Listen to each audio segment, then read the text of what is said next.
Welcome to the Learning Pines YouTube. We hope this video helps. You begin by stabilizing the bead bag so you control tension. This prevents shifting while you work.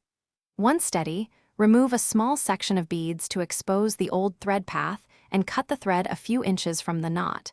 You should be using a sharp needle and matching strength thread to preserve durability. Make sure to keep bead order visible.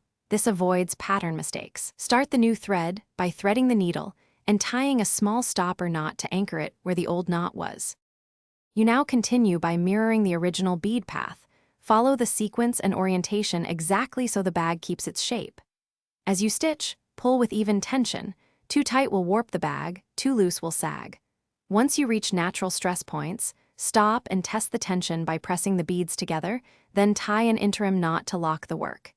If needed, apply a tiny drop of clear adhesive on the knot for extra hold. Keep trimming thread ends as you progress to avoid tangles.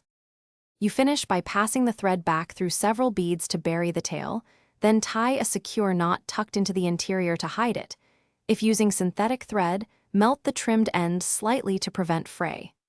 Once done, reinsert any removed beads and inspect pattern alignment, adjusting tension where necessary so the bag hangs evenly. If you encounter puckering, loosen the nearby stitches and retension gradually until the surface smooths.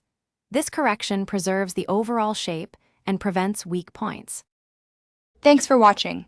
Consider subscribing if we helped you.